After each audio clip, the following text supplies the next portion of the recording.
Missed an episode of your favorite podcast? Choose from over a decade of content in our archives, not just the latest episode. All free at gcnlive.com. This is your call to action. Get prepared, America. Economy, survival, energy, disasters.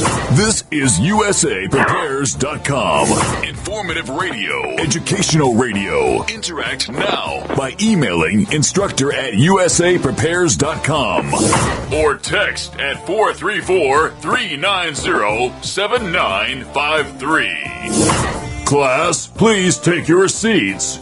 Now, your instructor, Vincent Finelli. Everyone all set? Cocked? Locked? Here we go. Your dial is set to USAPrepares.com.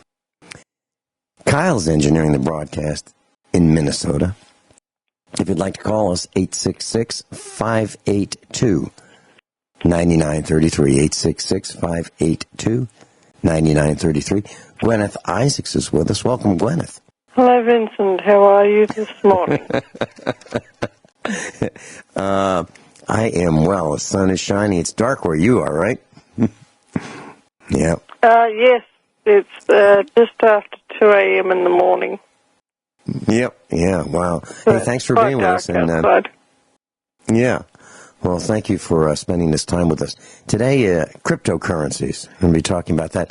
Now, you've been mining cryptocurrencies, and so this is going to be a do-it-yourself kind of class, and we'll be teaching the mechanics of mining your own cryptocurrencies. Where would you like to start today? Okay.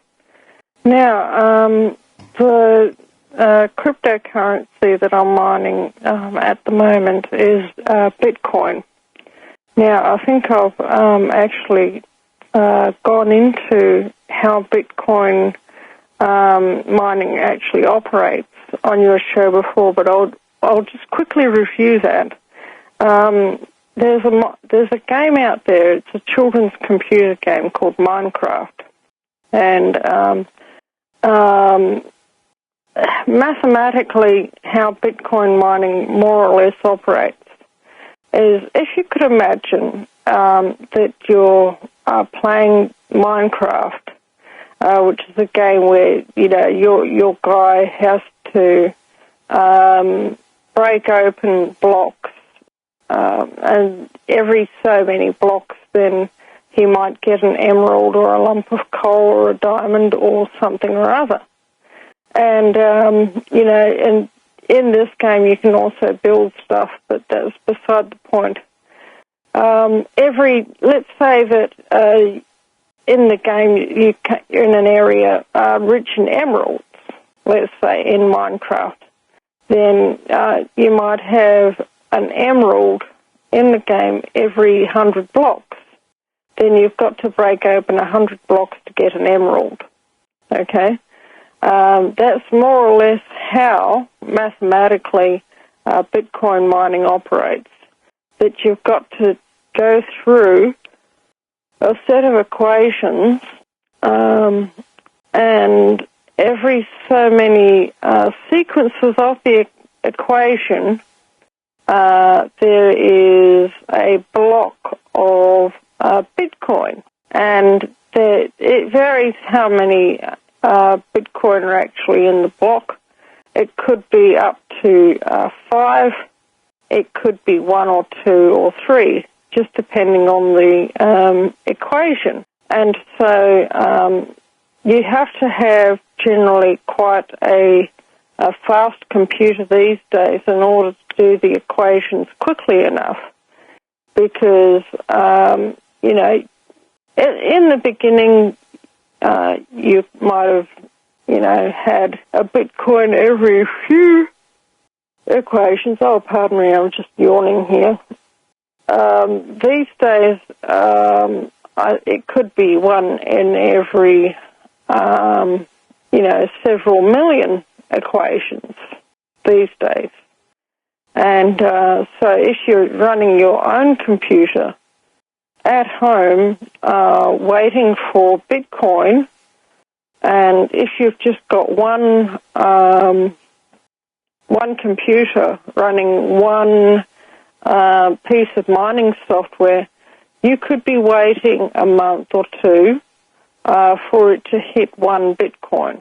So usually these days, that's why there still are people out there who run their own computers, mining Bitcoin, but more frequently these days, you've got special Bitcoin mining farms, which means that you might have several hundred or several thousand computers running in parallel, looking to solve the equation, okay?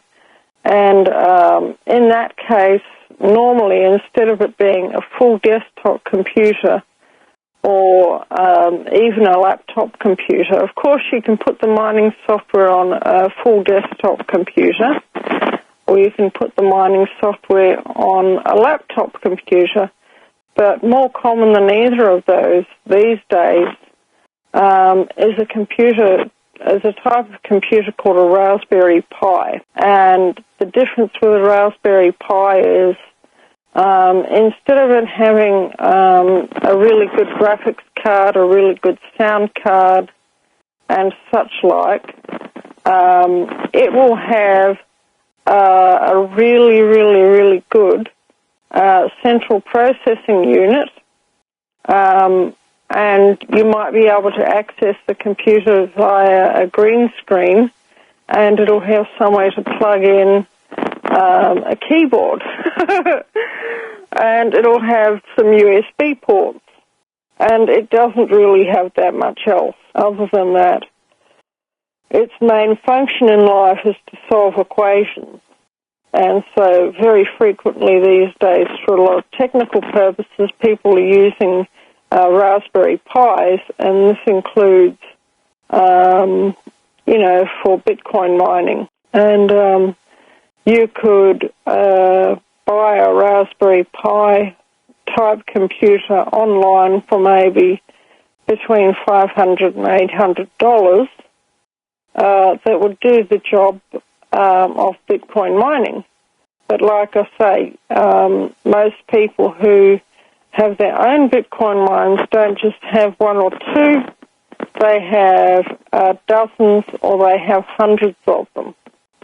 And the people who do this sort of mining, they generally accumulate their computers, okay? So that they will use the proceeds from their Bitcoin that they have mined to then go out and buy more computers. And yeah, that's more or less how people these days are building their Bitcoin mines. So that's more or less how it operates. Mm-hmm.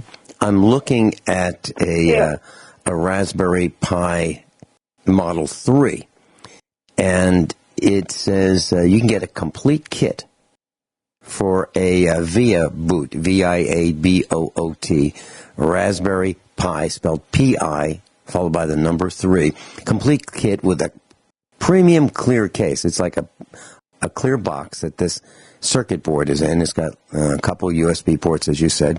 It's got a heat sink. It's got a processor. A little tiny wall-type plug-in power supply, $59.99. But that's that's you have to do a little bit of work. Yes. Yep. Yeah, you got to have the technical know-how to be able to put it together. Right. That's exactly right. And there's a little bit more to this. As I understand, someone who wants to mine Bitcoins needs to have a rock-solid power supply. Rock solid, meaning you do. If you live in I should have mentioned if you live that. in an area, well, you did the last time. If you live in an area where the power is a little flaky, you have brownouts, meaning the lights go dim, or the lights flicker, you're going to need something substantial to make sure that doesn't happen, like an uninterruptible power supply. And let me share with the class what that is. An uninterruptible power supply is a box that has a battery. It also has an inverter. It also has a charger, and also has some circuitry to look at the power grid, meaning your wall outlet. And it looks at it and says, do we have power? Do we have power? Do we have power? Do we have power?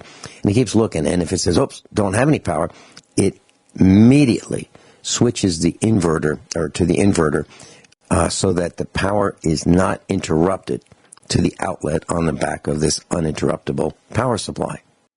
And how long will it last? Well, until the battery is drained on the uninterruptible power supply. Typically 20 minutes. Now, with this little Raspberry Pi, I don't know the power consumption. I haven't read that. But you can get large, medium, and small-sized uninterruptible power supplies. And what I did in the studio several years ago, I wanted to make sure that we were uninterrupted should the power fail here in our neck of the woods in Missouri. So I bought a used American Power Conversion UPS, uninterruptible power supply, that had a dead battery. And the guy said he was selling it because it needed a new battery. So it was a 24-volt system. So I simply hooked that up with large monster-type cables, almost look like battery jumper cables. Well, actually they were. Heavy gauge copper cables to this uninterruptible power supply, and I made my own long-lasting, long-running uninterruptible power supply. My plan was to get all of the computers that I'm running for the broadcast to be powered up should we have a complete blackout. And I achieved that. And I used two large marine-type batteries that I got at the Chinese factory outlet, Walmart. And that was really good until the batteries exploded, literally, in the studio. I happened to not be in the studio, but literally, the cases exploded. Acid went all over. I'm not talking about a couple drops of acid. I'm talking about vaporizing the liquid acid in the uninterruptible power supply. So I don't do that anymore. It happened twice. I don't do that. I'm a slow learner. I did it twice. So I don't do that anymore. But the bottom line is you do not want the power to fail with a Bitcoin mining computer. That's the point. Okay, we'll be right back. We're going to be talking more about the mechanics with Guineith Isaacs. She's live in Australia. I'm Vincent Finelli. Guineith Isaacs with us, and we're talking about mining Bitcoins. So, Guineith, I went to the search engine during the commercials, and I'm looking at this guy's room, and he has a stack of 12 Bitcoin computers, all stacked up in a vertical array. And next to that, he has 3 more. So he's got 48 computers hooked up to a huge uninterruptible power supply. And that's what he's mining his Bitcoins with. So it's quite an array of these. And so if you want to do this class, you can, and I see some others that's just a rat's nest of wires. I mean, hundreds and hundreds of wires all over the floor, hooked up to electrical devices, computers, power supplies, switches, and so forth. And it looks like you can make your own. So, Guineith, have you considered making your own, building your own computer to do this? We live off the grid, and the electricity goes off every single night here. So I can't do my Bitcoin mining on site. Okay, so what do you do? Okay, I operate my Bitcoin mine through a company, and one way that people, a lot of other people do it as well, is they either buy or lease computers run by a third party, and basically that they, that they have a contract to use these computers for however many days. The length of the contract varies, but in my case, it's 1,000 days. And that I actually own the computers. The company that that runs the computers for me can ship them to me at the end of the 1,000 days. Okay, so once the contract is over and the computers are removed from their network, from their Bitcoin farm, then they can actually put them in a packet and actually mail them to me. Okay, for the cost of the postage, basically. And so that company is called BitClub, which is www.bitclub.network. But they don't operate within the United States. But if you're in the rest of the world, I think that they are currently mining with their facility. Their main facility is located in Reykjavik in Iceland, which has the advantage, number one, it's very, very, very cold there. Number two, it's a first world country, so you've got a high level of technical expertise. Number three, they don't like banksters very much in that country. And number four, the electrical supply is geothermal, and so the electricity there is both very, very cheap and super stable, which all makes it very, very good for Bitcoin mining. But like I say, unfortunately, they cannot offer services to anyone who is in the United States. But if you're in another country, you can go to www.bitclub.network/Guineith, that's Guineith, and I can sign you up. They run an affiliate program, okay? And so you can sign up under me, and that means that I would receive a small portion of the Bitcoin that you mine, so that I can actually operate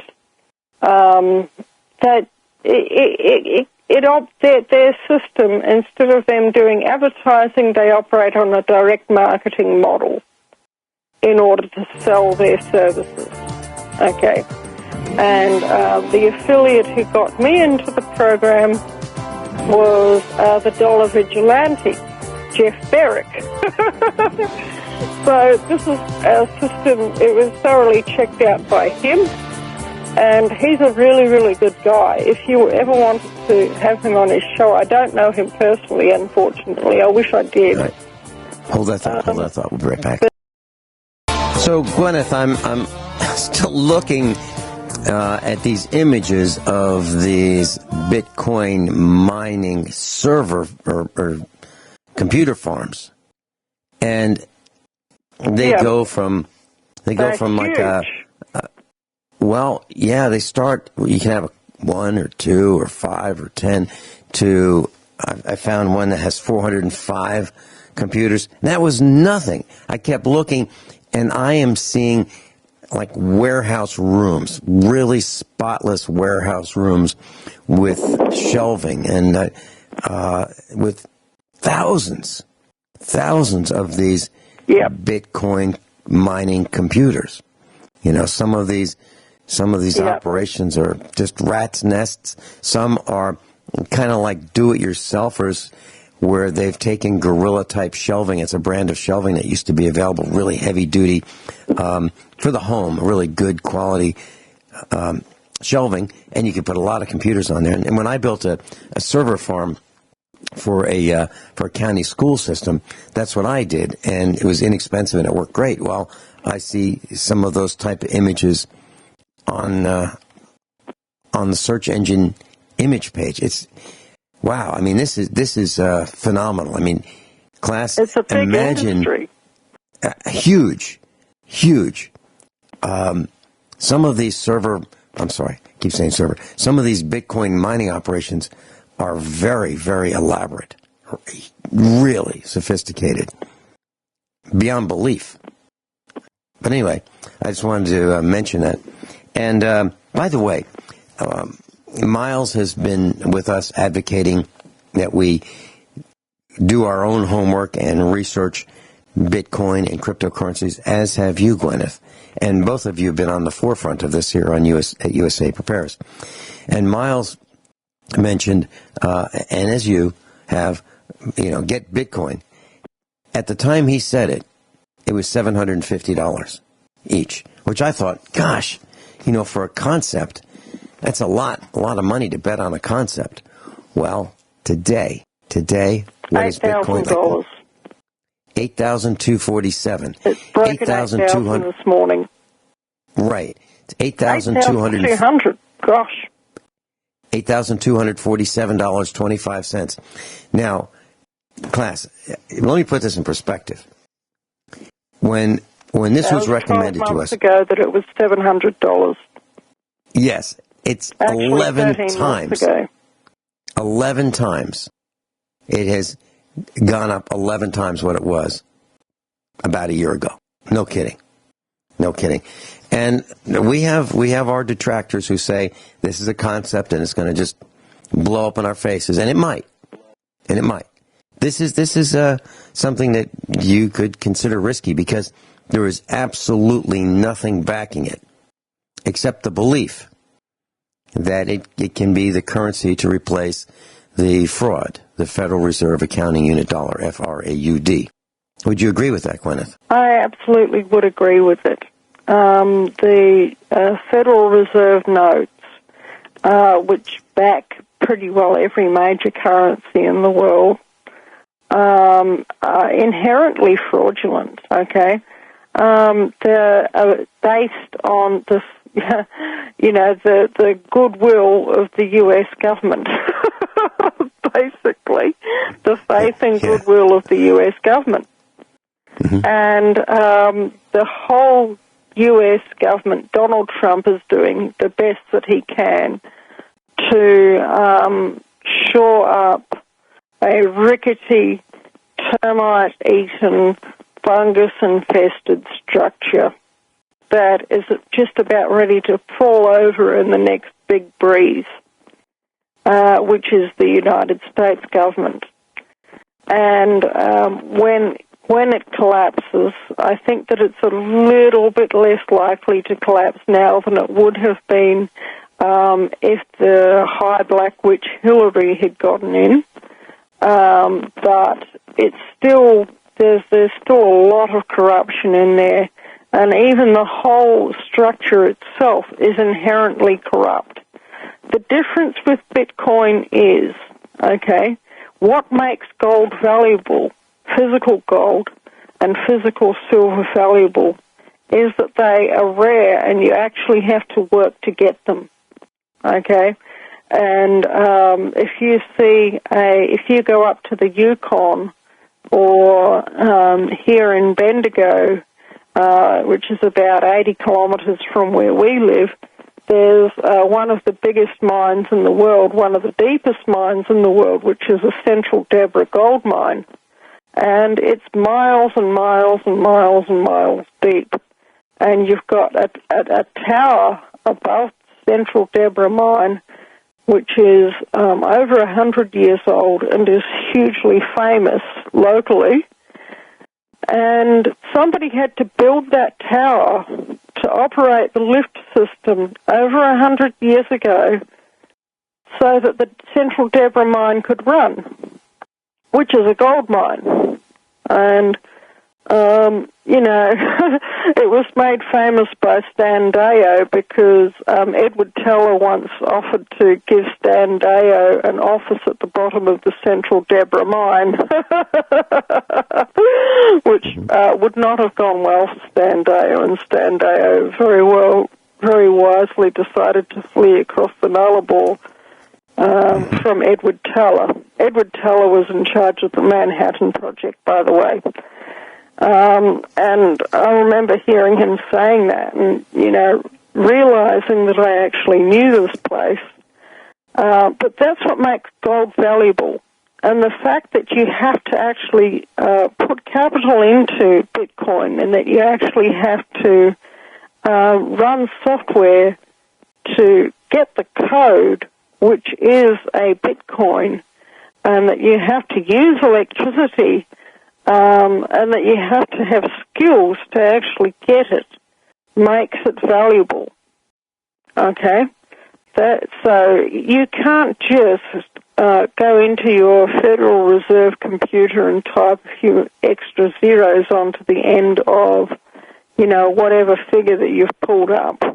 Or you can't go to a bank computer, central mainframe, and just create Bitcoin out of thin air. That's what actually gives it its value. And the Federal Reserve note is going to collapse. It has lost in the ballpark of 99% of its value, which I think we've gone into the calculations of that before, since it was first created, and it's going away. But it won't go away overnight.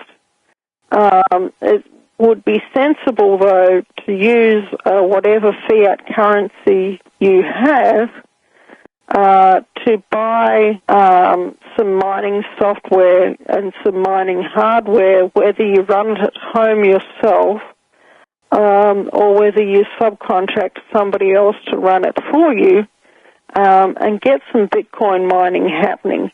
Because actually, in my humble opinion, and this is not financial advice, I'm not a financial advisor, but my own opinion is that Bitcoin is not going anywhere.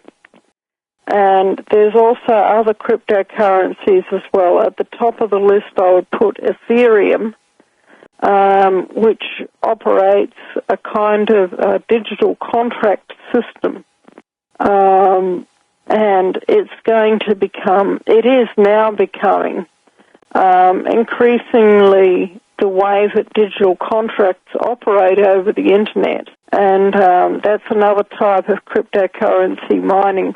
And Ethereum is now where Bitcoin was maybe 5 years ago. So I think that one Ether coin now costs around about between $200 and $300.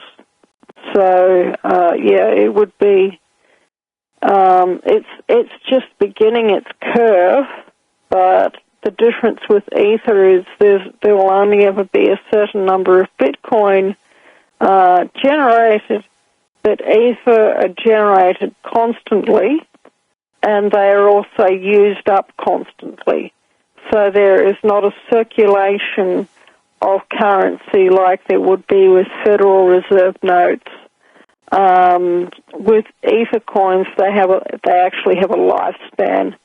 But on the other hand, they are generated constantly as well because they have a different type of mining program. But once again, you get a Raspberry Pi or some such similar computer. And in that case, instead of having a regular CPU, you put a graphics card into the CPU slot, and that makes a type of mining computer called a GPU, which is a graphics processing unit. But instead of using the graphics processor for processing graphics, you use it for operating a more high-speed equation.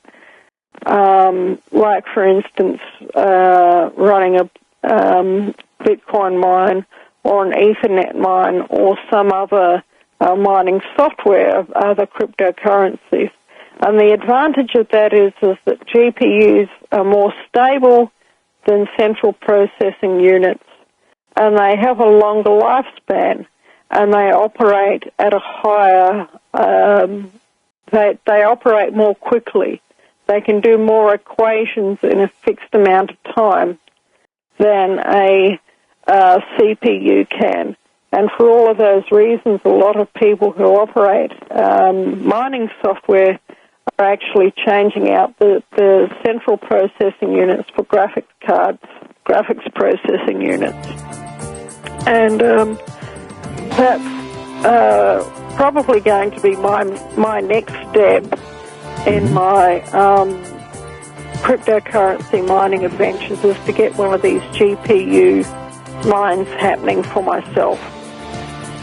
I was talking to one of our instructors on the phone last night, and that's what he's doing. When we come back, I'll tell you the price of one Ether coin. So, class, if you bought one Ethereum, and let me spell that for you, ETHEREUM. If you bought one of them on January 1st, 2017, this year, it would have been $8.07. Now, if you thought the Bitcoin numbers were staggering, hang on. So one of them on January 1st, 2017, $8.07. Today, right now, $362.67. 45 times. Staggering. So the next thing I did was I looked, went to the search engine again, I looked at images. Now, these images that I'm seeing on the search engine for Ethereum mining, I don't see anywhere near the scale of investment for these mines as I've seen for Bitcoin. And what I'm seeing is more something like what I would build. A Gorilla Rack, some really fast video cards, Radeon, NVIDIA, that kind of thing. And it's more doable for the individual, it seems to me. And I'm not looking at thousands and thousands and thousands of computers all in a room for mining Bitcoins. I'm sorry, for Ethereum, as I did with Bitcoin. So there are people who have maybe 1, 2, 3, 4, 12 computers all running together, 12 graphics cards, that kind of thing. So I would suggest that you look this up, class.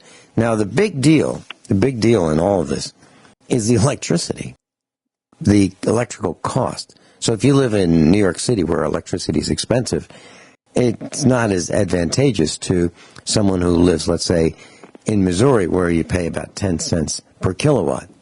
And that's certainly not as advantageous as having your own solar array, as long as the sun's shining. So if you use a solar array, you need to have some kind of a backup to make sure that your system doesn't run out of power on those cloudy days. So there are a lot of things to consider. But I am really interested in pursuing this, Guineith. I really am. Yep. I think that, like I said, if we had a stable power supply here, I would certainly be doing it at home. But like I say, you can. There's reputable companies out there that will. You've got to do your own research. But there are reputable companies out there that you can subcontract the mining to, and they will run your mining computers for you. And, of course, you pay them a small portion of whatever cryptocurrencies are produced, and that's how they earn their crust. But, of course, the majority of the coin goes to you. And it is unfortunate that... mostly for, government red tape type reasons, that BitClub is not operating in the United States. But, it's, you might, if you got an address, for instance, in Canada, like rented a place in Canada, if you were living in the United States, then that might be a way that you could possibly,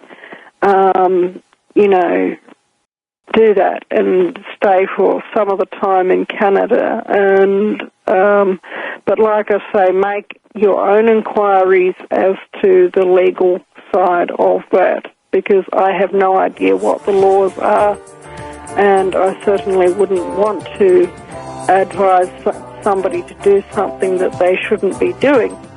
But I know that often, when people need to do business interests outside of the United States, they often do, for instance, rent an officer just north or just south of the border. we come back, I'll tell you what I found. Yep. When we come back, I'll tell you what I found about Ethereum mining. Interesting. I'm talking about the hardware. This is a fascinating subject to me. Guineith and I will be right back. Class, this is preparedness. I think you ought to do your own research. Everyone all set? Cocked? Locked? Here we go. Hour number 2 of USA Prepares. Guineith Isaacs is with us. And, you know, Guineith, I took some time during the commercial break at the top of the hour and the news break to look at Ethereum computers. And heck, it looks like you can buy a ready-to-go computer on eBay for $595 plus, you know, like about $25 shipping. And what are these? These aren't very much different from the computers that I used to build back in the 1990s and the 2000s.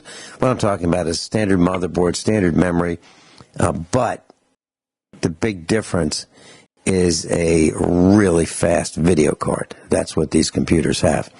So standard case, It would look like a, you know, nothing special tower type computer, motherboard, couple cooling fans, and you know, a video monitor, that kind of thing.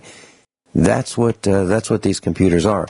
And if you want, you can go to the internet and you can buy a Dell computer, and it's called a ETH, Ethereum mining computer. It's Dell T3600, and for $495, you know, with free shipping. These are computers that people have put together that they're using for mining. So I'm interested in this. I really am. I've got a bunch of old computers here that are, you know, Pentium class, and I think that I might just be able to put a fast video card in them and experiment with them, just see what happens. So that's my thought. Yeah, we've got a couple of Dells here, and the marvelous thing about Dells, we have Dell laptops. Mm-hmm. The marvelous thing about them is that they just seem to keep going and going and going and going. Mm-hmm. Mm-hmm. I'm very, very impressed with them as a computer manufacturer, because one of the Dells, gosh, we bought it, or I bought it shortly after I came here, and that was 5 years ago, and you know, it was about 5 years old then. It was a second-hand computer, so this particular Dell, and that's Dell E5500, okay, 5500, and, you know, it's about 10 years old, and it's still going strong, and it's running Windows 7. And like I say, the only thing about it is it's very, very hungry on the power supply, and you can't run it after about 6 p.m. at night. It sucks the battery dry. And so my boys are constantly saying, Mum, please don't plug your Dell in after about 6 p.m. And I say, because it's such a good computer. Mm-hmm. And you can do just about anything that you need to do with it. But like I say, it runs most of the modern software. And so I'm not surprised to hear that Dell is making Ethereum mining hardware. And if they're still making the same quality of computers that they were 10 years ago, I would say that that's probably going to be a good one to buy. But once again, do your own research. Yes, I'm looking at 5 Dell monitors in front of me. And what I did was when I was building this studio, I went to eBay and I found some used computers and used monitors and keyboards and mice. And I bought a bunch of systems.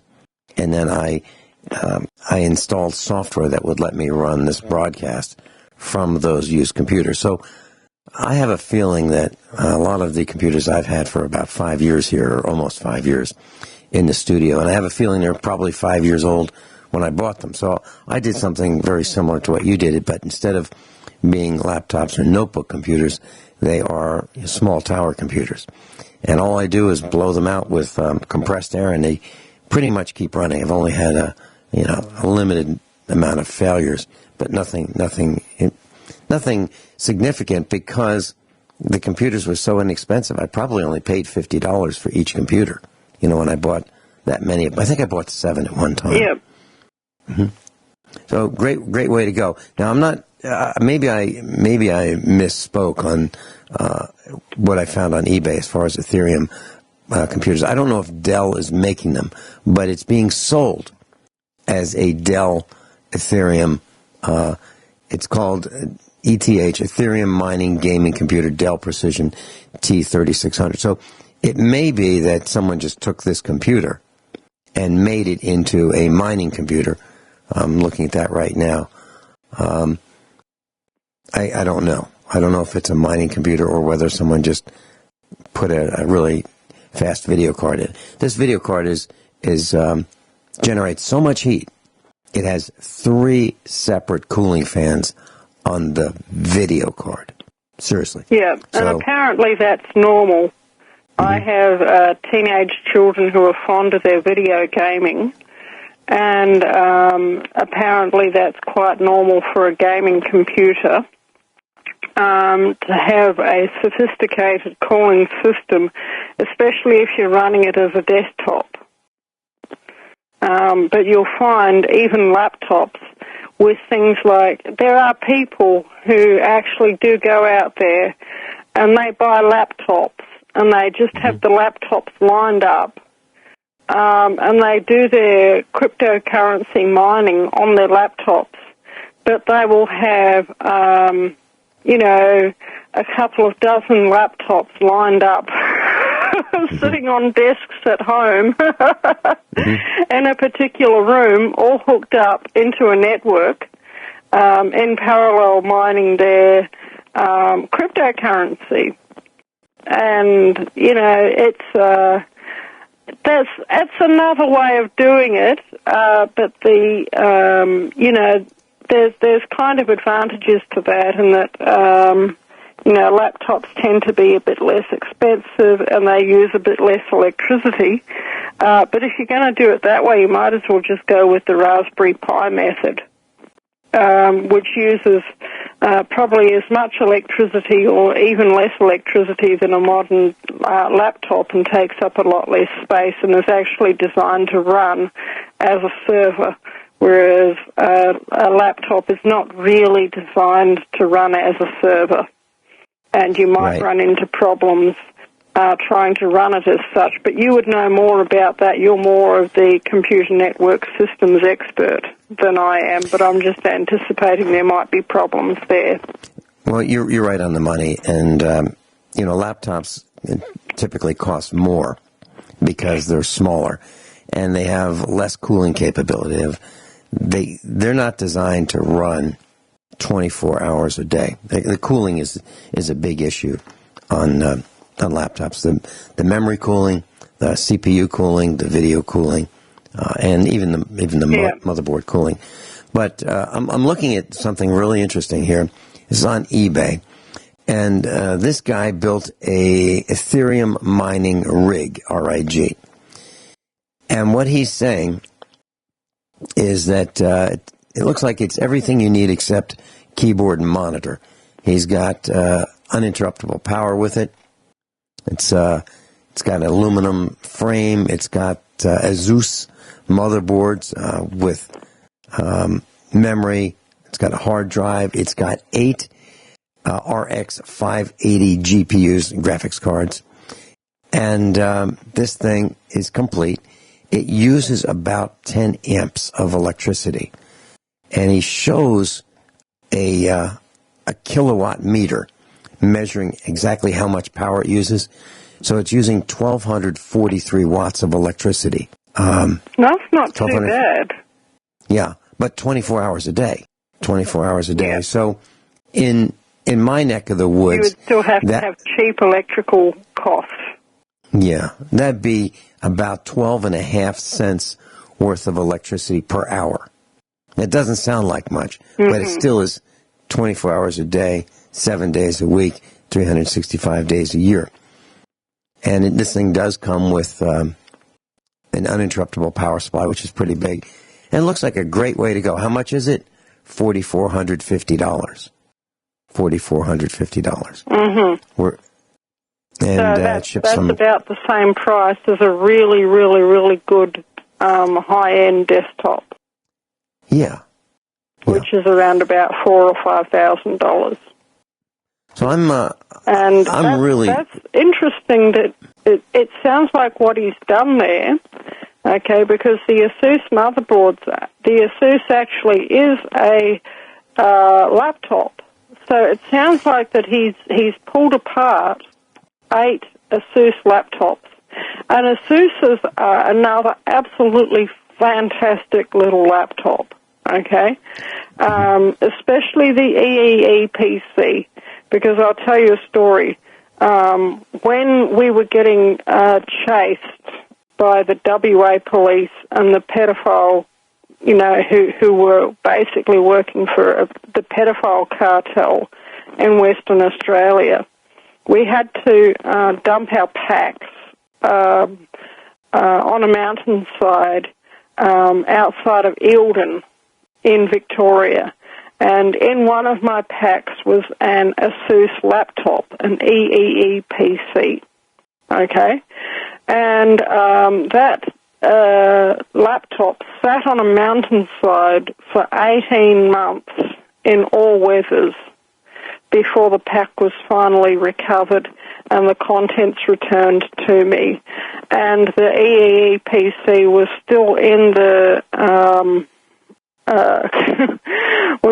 the pack, and we got the charger for it, and we plugged it in and we turned it on, and the screen was in a decayed state, but the screen was still operating, and that computer continued to function for about another 2 years, being used on a daily basis. Yeah, Asus, so like that's what he's done. Yeah, Asus, ASUS. Right. Top of the line, Taiwanese computer manufacturer. Top of the line laptop. Top of the line. Sounds like he's pulled the motherboards out of some Asus laptops and made them into an Ethereum mining rig. Hold that thought. We're talking about computer hardware manufacturer Asus. Actual name is Asus Tech, ASUS. TEK, Computer Incorporated. It's a Taiwanese multinational computer and phone hardware and electronics company. And they make desktops, laptops, mobile phones, networking equipment, monitors, motherboards, graphics cards, optical storage, servers, workstations, tablets. They are a literally top-of-the-line manufacturer. Guineith, I've never mentioned this on the radio before, but when they started out in 1989, about 28 years ago, and we were one of their early customers. We bought their motherboards when we were manufacturing computers in Virginia. Why? Because we wanted a top-of-the-line computer motherboard, and that's what they made. Very, very few failures. It's a great company to work with. Yep. So that's Asus. And what I believe that we're talking about with this particular hardware platform is that they took an Asus mainboard or motherboard, and they put lots of graphics cards. They configured lots of graphics cards with it, and that's what they're doing. They've got a great power supply, and yep. The really important thing is that you've got plenty of cooling, and you've got a rock-solid, stable power supply, and you've got rock-solid computer hardware. And even the cables that interconnect these circuit boards, cards, motherboards, main boards, hard drive, power supply, they've got to be top of the line, very well constructed, good connectors. Because the last thing you want to do is almost get there and have your computer fail because of some lousy cable or some unstable power from the grid or whatever power source you're using. So I would keep that in mind. Loose connection. Absolutely. Yep. Absolutely. I'll tell you one thing. Mm-hmm. When when the older Zeus, the one that was in the backpack, finally did fail, if a computer fails around our place, my sons do an autopsy on it. Sure. And they'll take it and they'll pull it apart, and there'll be bits of computer from one end of the room to the other, including screens, keyboards, and such like.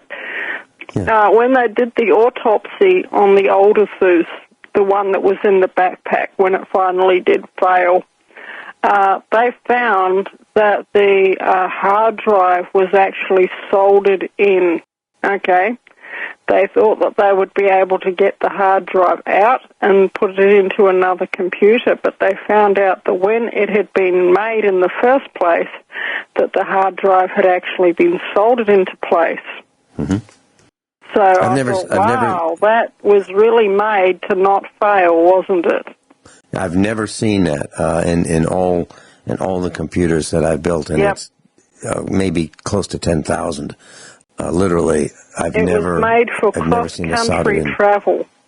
Mm-hmm. Mm-hmm. Yeah, the EEE-PC was made and advertised as a computer that you could put in your backpack and take across country. Well, that would be why then. You know, I've got a tip for our class. In the studio here, in my experience with computers, one of the things that causes them to fail is dust. And dust, there's a lot of air that moves through a computer because there's a fan that pulls in air from, let's say, the front of the computer and pushes it out the back. And that air runs through the computer and cools down the electronics. Well, there's so much air that goes through the computer that no matter how clean your house is or office, these computers get clogged with dust. And what I've found is that if you raise them off the floor, there will be less dust. So what I do is I have in the studio, I have the computer sitting on a raised surface. Let me look. About 2 feet off the floor. And they are in an area of the studio that not a low traffic area. As a matter of fact, they're in what you might call a cubby. And it's built into the wall. And it's like a little tiny room within the wall. And that's where the computers are. So the air goes in from the main room of the studio, and it gets exhausted out above the computers. And I recycle that heat in the wintertime. In the summertime, I close it off, and I exhaust that heat with another cooling fan that cools off that little room, if you will, and exhausts it to another part of the house, actually the garage. And it works great. So you want to keep your computers clean, especially if you're going to be mining. And so keep cool. That in, and cool, absolutely. We'll be right back. Guineith, I'd like to talk a little bit about the quality of the equipment, just for a little bit more. I made a piece of test equipment for a friend of ours. He's also an instructor at USA Prepares, and they have a farmhouse, and the wiring is about 3 or 4 generations of wiring in this particular farmhouse, and different people have worked on it. And he was trying to figure out what's what. It's really complicated. It really is. I've seen it. And so they brought in a master electrician, and he walked away. He said he wants nothing to do with it. So I made a piece of test gear to test each one of these circuits. And it's very simple. It consists of a long piece, maybe 40 feet long, of wire. And I soldered alligator clips, insulated alligator clips on each one. And I decided to look at some of the pre-manufactured test alligator strips that I had in the automotive shop. They came from China many years ago at Radio Shack. And what they did was they just the Chinese factory stripped the wire, folded it over, and crimped an alligator clip end on it. What I'm saying is it's a lousy connection. The ones that I made were soldered. So the point of all this is the cables are not created equally. There are unshielded cables, which have just wires inside a jacket, plastic jacket. Then there are foil shielded, which is better, okay, to keep out electromagnetic radiation that these computers make. So it's just a thin strip of foil folded around the internal wires that are all insulated from each other. and it may have a drain wire that you would ground. Then better than that would be a braided shield around the wires. And even better than that is foil and braid and a drain wire. So what I'm saying is, and then of course you'd want them soldered if you can have them soldered. That's the way of looking at cables. And what am I talking about? I'm talking about video cables. I'm talking about USB cables. I'm talking about power supply cables. All of the cables that are within the computer, if possible, you would like them to be shielded, yeah, and soldered. Now, there's something that's called sealing current, SEALING, current. And what that means is the telephone company knows this. And we used to have landlines all over, and there are fewer and fewer landlines now. But the telephone companies knew that if they provided current 24 hours a day to the telephone sets attached at your house, if they provided current, it would seal the connection. And if the current stopped, the connection would corrode. So they applied sealing current to minimize the repairs. And it worked great. So what I'm saying is that applies to all kinds of electronics, sealing current. So keep that in mind. And that's why when you have computers and other devices that you keep running, they last. And if you shut them down, for a couple of months, sometimes they don't come back because the connections have corroded. Why? Because the sealing current was absent. Just a thought. So, Guineith, I really love this idea of mining. I'm all for it, and I want to get into it, and I'm going to. And we'll keep the class posted as to what we find out as we continue our journey about mining Ethereum, Bitcoin, Litecoin, and the other cryptocurrencies. But I like the most, what I found so far, is I like mining the coins other than Bitcoin because the equipment necessary is a little less sophisticated, a little less expensive, and the barrier to entry to get involved is lower. Yeah, that's what I see. And you'll find that with most other cryptocurrencies, you can use the same computer to mine a variety of different cryptocurrencies. Okay, so you could have the the mining software for maybe 2 or 3 or 4 different cryptocurrencies on hand, and you could load them onto your computer as you needed them, because it's the same hardware. It's only the software that varies. So that's another handy tip as well. The dogs are going off over there because the neighbours have just come home. In case anyone's wondering, why the pack has decided to act up. But that's good. It means we're never taken unawares. But the other thing that I was going to mention, oh gosh, what was it? It's just slipped my mind for a moment. I'll remember it in a second. Okay. Well, I'm looking, class. If you want to see the kind of things we're talking about, just go to your favorite search engine, and what I typed in. Let's see. Let me go back to the top here. I typed in Ethereum computer, ETHEREUM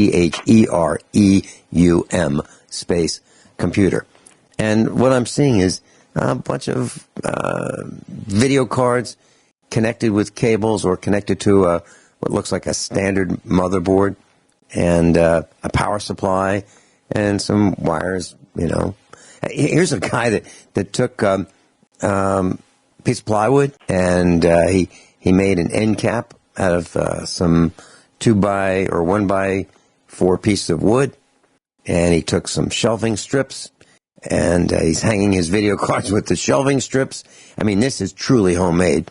He's got a power supply on one end, a power supply on the other end.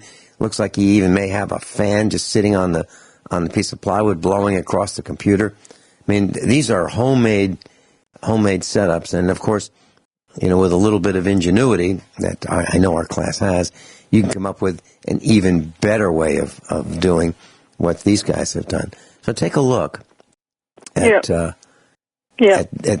images, and you'll find examples that you can do a better job from. Yeah. Yeah.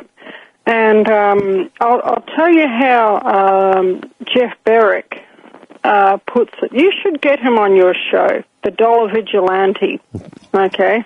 Mm-hmm. He's a really, really good guy. Like I said, I don't know him personally, but I love his stuff, and he's been his information has been a great deal of benefit to me. And he's a millionaire, but a millionaire of the type of he calls himself an anarcho-capitalist,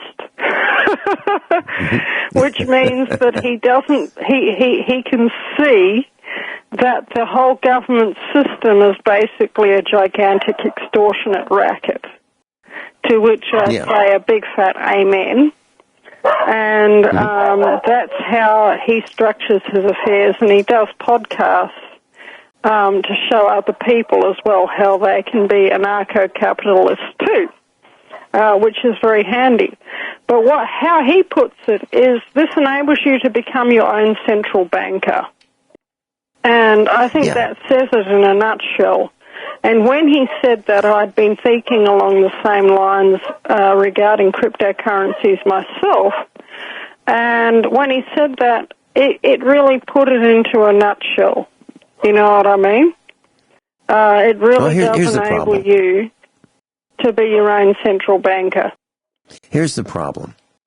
And I don't disagree with a single thing that you've said. But here's the problem. We have been, since birth, conned, convinced, persuaded, lied to by the system, by our school system. Even our parents didn't understand that we really don't need a bank. We could do business without a bank. We could do business without the government. Yeah. But we've been convinced that, no, we've got to have currency in order to buy things. And it's not true. It's not true. Not only is that not true, I can tell you that I've been able to buy things at less than the price that's been asked at chain stores. And I'm going to give an example. A couple days ago, I had an alternator fail. And I made some test equipment to figure out exactly where the problem was. My battery kept going dead in my old Mercedes. Kept going dead, 1996 Mercedes. And I thought, let me test this. And I'll tell you what I did very quickly, class. I shut off the engine, shut off all the devices, and I hooked an amp meter between the negative battery cable. I inserted an amp meter there, and I was drawing about a half an ampere of current with everything off, key out of the ignition, and that was draining my battery.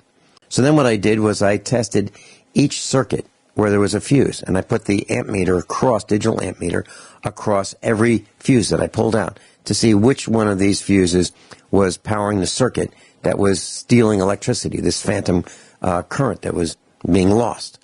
And I couldn't find it. It was nowhere to be found.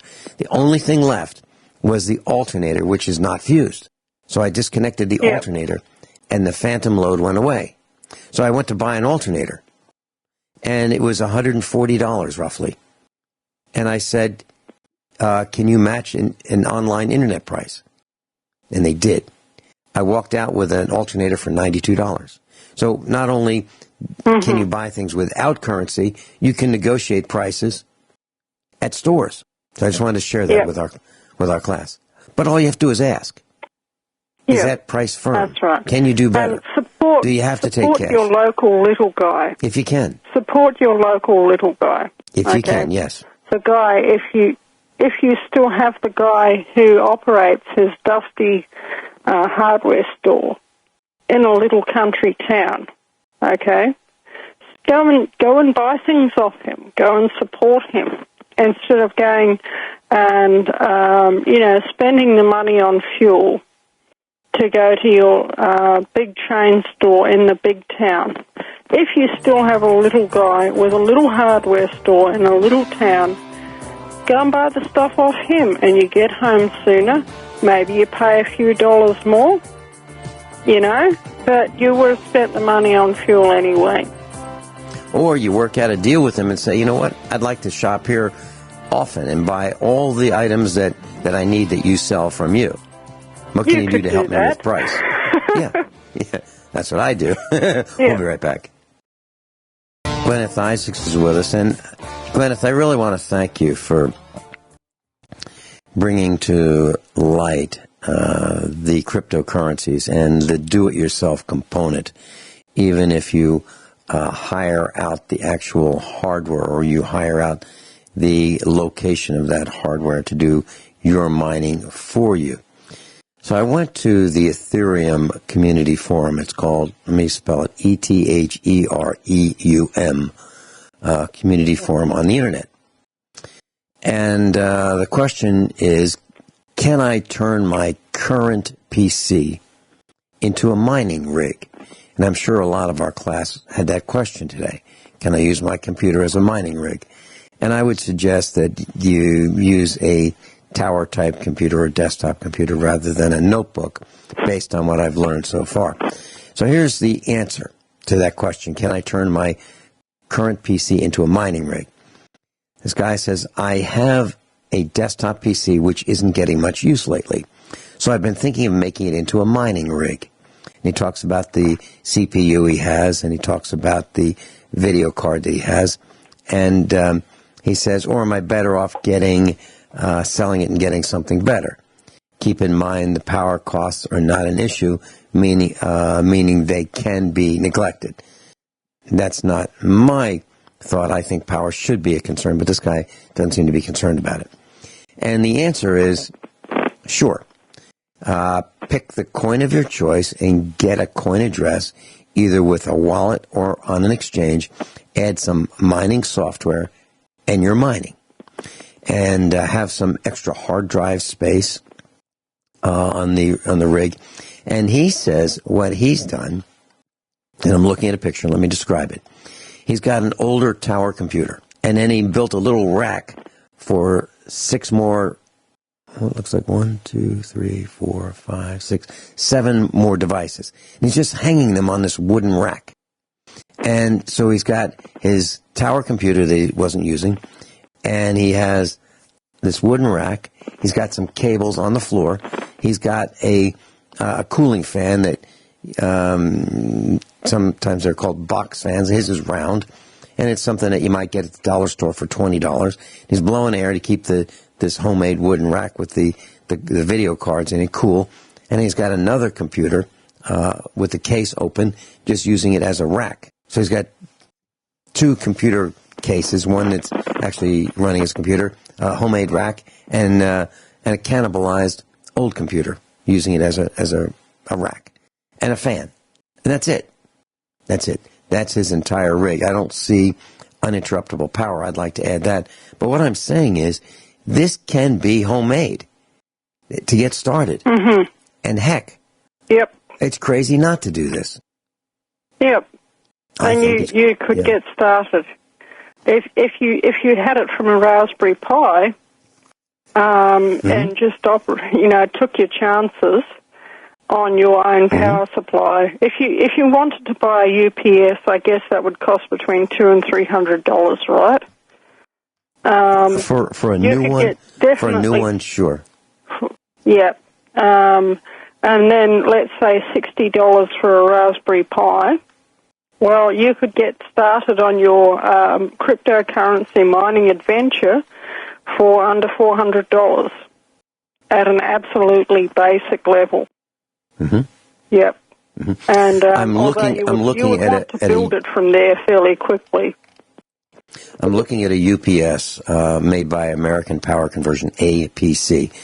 And when I was in the banking industry, I called the engineers at APC when they first started their company, and I talked to them, and I really liked them. And I believe that they've got some of the finest uninterruptible power equipment on the market. And here's a 1,500 volt amp UPS, brand new, shipped $319.47. That's the size of the one that I bought used on eBay. I paid probably around $50. Here it is. Here it is, the one I bought. $49 plus shipping. No batteries, so you can put your own batteries in it. But heck, be real careful with those lead acid batteries. I know for a fact they can explode. I know that for a fact. And it's really dangerous. So yeah, I would use think a sealed this is battery. the end of the broadcast, isn't it? Yeah, and I have a feeling that we've generated some interest. I know I'm going to get involved. Guineith, really, thanks so much for being with us today.